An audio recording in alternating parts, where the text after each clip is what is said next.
नेहा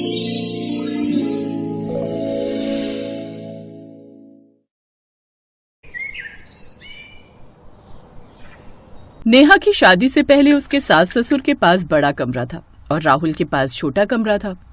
राहुल को अकेले छोटे कमरे में कभी प्रॉब्लम ही नहीं हुई, इस वजह से उसने कभी इस पर विचार नहीं किया।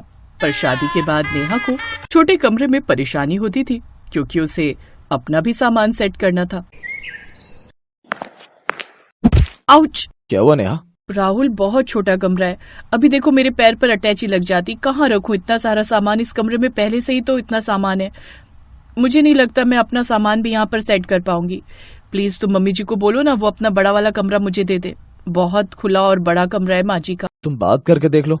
मैंने तो उनसे छत वाला कमरा भी ठीक करवाने के लिए कहा था, वो भी बहुत बड़ा कमरा बना सकता है, पर उन्होंने वो बात भी नहीं मानी। ठीक है, मैं उनसे बात करके आती हूँ। नेहा अपनी सास कमला के पास जाती है। माँ जी, राहुल जी का कमरा बहुत छोटा है, वहाँ पर तो मेरा सामान बिल्कुल भी नहीं आ रहा।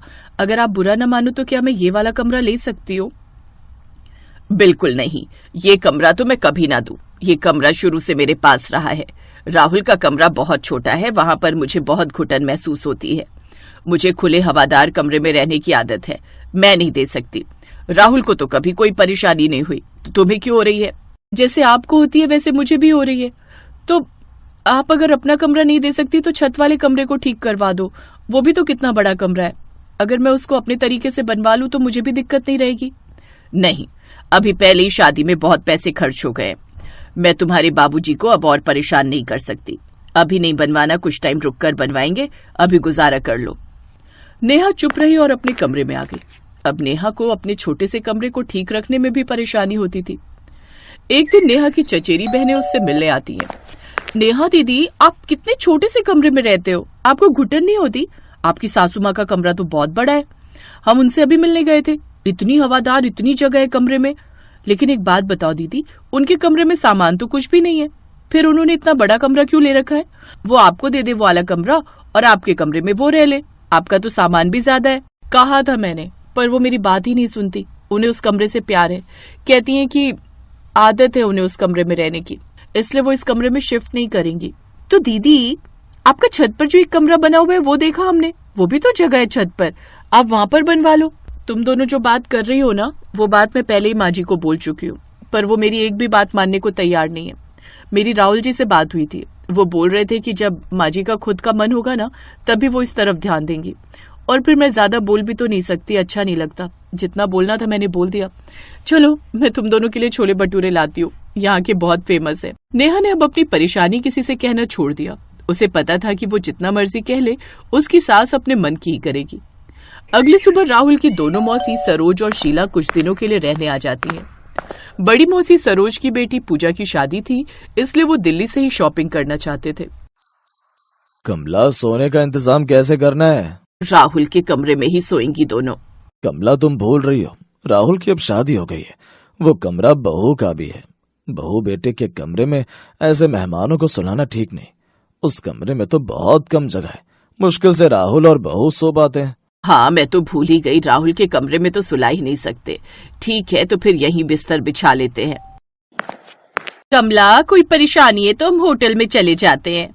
अरे नहीं नहीं, कैसी बातें कर रही हो दीदी, तुम लोग मेरी अपनी बहनें हो, होटल में क्यों रुकोगी? मेरा कमरा है तो इतना बड़ा, यहीं सो जाएंगे सब मिलजुल कर। नेहा सब कुछ देख रही थी, तभी सास के भाई भाभी भी आ जाते हैं। नमस्ते जीजा जी, कैसे हो? पता चला था कि हमारी दोनों बहनें दिल्ली आई हुई हैं, तो सोचा हम भी साथ में शॉपिंग कर लेंगे, इसीलिए मेरठ में बस पकड़कर दिल्ली आ गए। हमारी मैडम जी का मन है लहंगा पहनने का शादी में। अच्छा किया भैया, अब हम तीनों भाई बहन एक साथ इतने दिनों बाद मिलकर बातें करेंगे। भैया भाभी, बहुत अच्छा किया, कल सुबह ही हम सब शॉपिंग पर चलेंगे। कम से कम 2-3 दिन लगेंगे शॉपिंग में, तब जाकर शॉपिंग पूरी होगी शादी की। क्यों बड़ी दीदी? हाँ हाँ, चिंता की क्या बात है, हम अपनी बहन के घर रुके हुए हैं, आराम से कुछ दिन रुककर शॉपिंग करेंगे। नेहा, मुझे बच्चों के भी कपड़े लेने हैं, तुम मेरे साथ चलना। ठीक है मामी जी, मैं चल लूंगी। उस रात कमला की तीनों बहनें, उनके बच्चे, भाई भाभी, उनके बच्चे सब बड़े कमरे में सोए और इतने सारे लोगों में बड़ा कमरा भी छोटा पड़ गया। नेहा के ससुर सोफे पर सो गए। भैया भाभी और बहनों को कमला ने डबल बेड और जमीन पर बिस्तर बिछा दिए। सब थके हुए थे, इसलिए गहरी नींद में सो गए। कमला पूरे कमरे में जगह ढूंढ रही थी कि आखिर कहाँ सोए, क्योंकि कमला को तो आराम से खुले में सोने की आदत थी। कमला को इतने भरे हुए कमरे में नींद नहीं आ रही थी, इसलिए वो बाहर बालकनी में टहलने लगी। तभी नेहा आ गई। माँ जी क्या हुआ, आप सोए नहीं? हाँ, वो बहू कमरे में जगह नहीं है, छोटी सी जगह में मुझे नींद नहीं आती, इस वजह से बाहर टहल रही थी। कोई नहीं, अभी चली जाऊंगी कमरे में। आइए मेरे साथ। नेहा अपनी सास का हाथ पकड़कर अपने कमरे में ले जाती है। राहुल सो चुका था। नेहा उसे उठाती है। राहुल, राहुल जरा उठना। अरे बहू क्यों उठा रही हो, नींद में है वो। क्या हुआ नेहा? माँ, तुम्हारी तबीयत तो ठीक है ना? हाँ, माँ जी की तबीयत बिल्कुल ठीक है। मैं ये कह रही थी कि आप वहाँ नीचे चादर बिछाकर सो जाओगे। माँ जी मेरे साथ बेड पर सो जाएंगी। माँ जी के कमरे में जगह नहीं है। हाँ, तुम यहाँ सो जाओ, मैं वहाँ सो जाऊंगा। तुम दोनों मेरी वजह से क्यों परेशान हो रहे हो? मैं सो जाऊंगी कमरे में जाकर। कोई बात नहीं माँ जी, कुछ दिनों की तो बात है, हम मिलकर कर लेंगे। अगले कुछ दिनों तक नेहा ने अपनी सास को अपने साथ ही सुलाया। इतने दिन राहुल थोड़ी सी जगह पर जमीन पर चादर बिछाकर सोता रहा।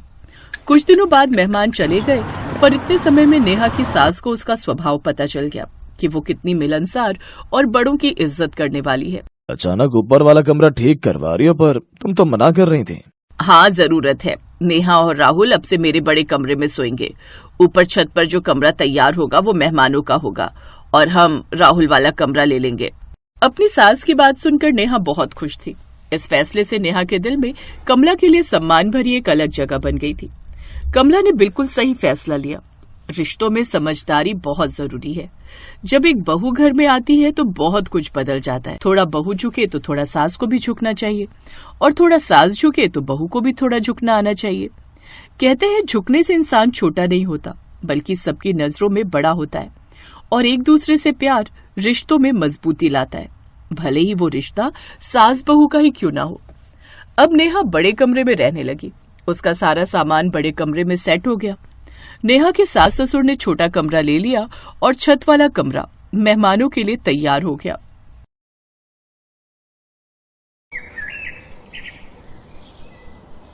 सुहाना बहुत खुश थी कि वो एक बड़े परिवार की बहू बनने जा रही है।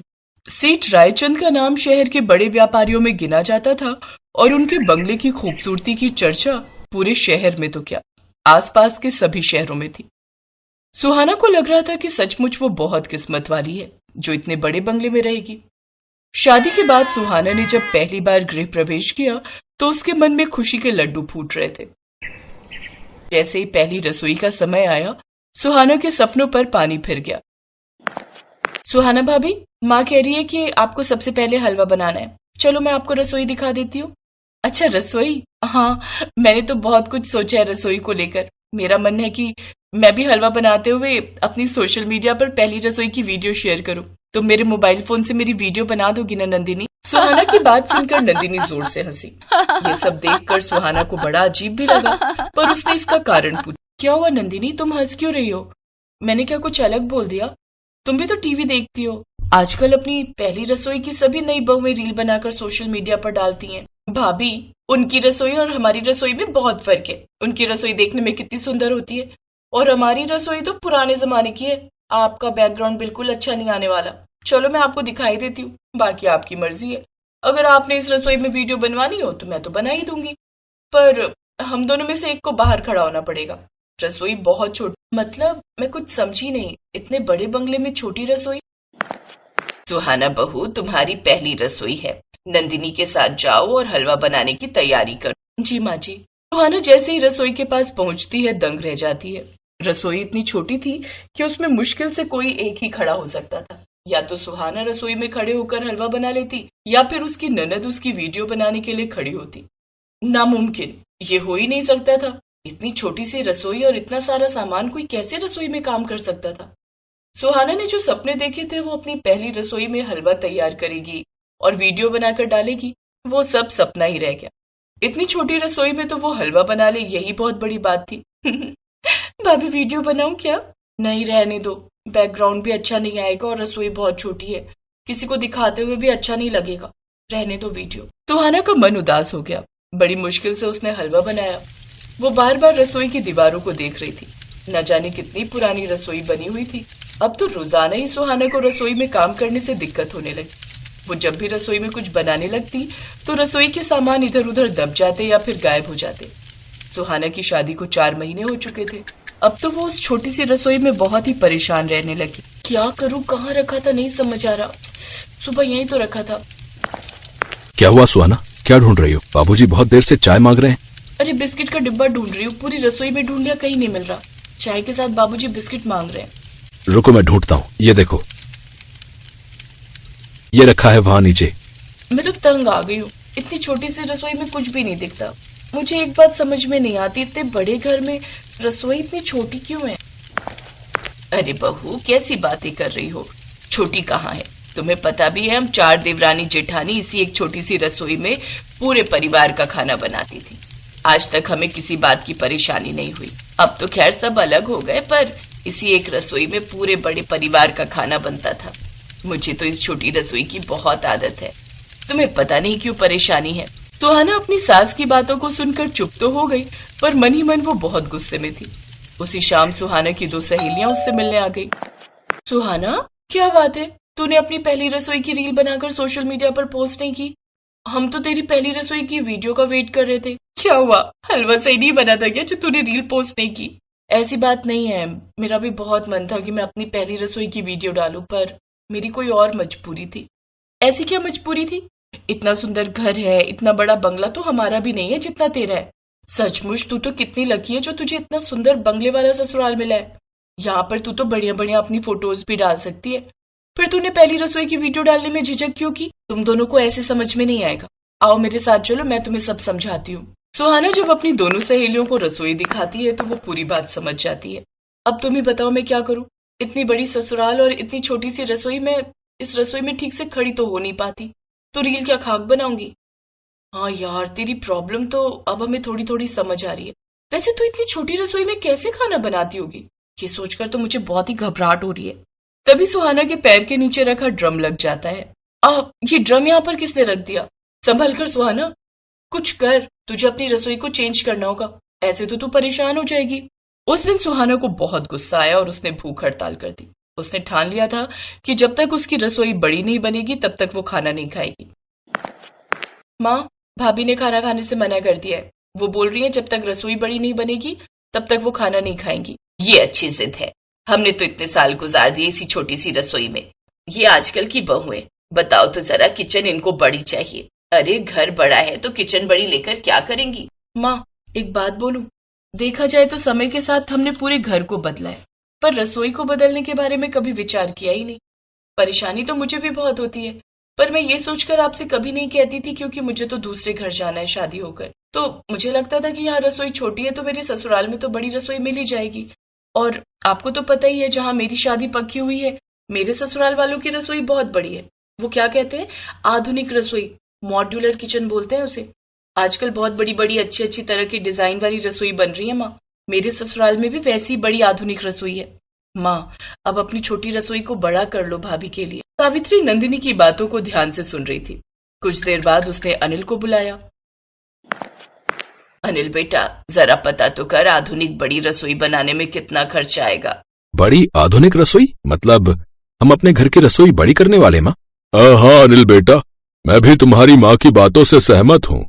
हमने अपना बंगला तो बड़ा और सुंदर बना लिया, तो रसोई भी तो बड़ी आधुनिक और सुंदर होनी चाहिए। नंदिनी बेटा, जो तुम्हारी ससुराल की रसोई है ना, वो बहुत बढ़िया है। मैं सोच रहा हूँ तुम्हारे ससुर जी से बात करके वैसे ही रसोई अपनी भी बनवा लेते हैं। ठीक है बाबूजी, मैं अभी भाभी को बताती हूँ। ये सब सुनकर वो बहुत खुश हो जाएंगी। सुबह से कुछ नहीं खाया उन्होंने, गुस्से में मुंह फुलाए बैठी हैं। नंदिनी सुहाना को घर में नई रसोई बनने की बात बताती है, जिसे सुनकर सुहाना बहुत खुश होती है। कुछ समय बाद सुहाना के बड़े ससुराल में बड़ी रसोई बनकर तैयार हो जाती है। हमेशा से ही सुहाना अपनी रसोई के बारे में सोचती थी कि उसकी रसोई बहुत बड़ी होगी, और आज बिल्कुल वैसा ही हुआ था जैसा उसने सोचा था। एक बड़ी रसोई का सपना जो सच हो गया था।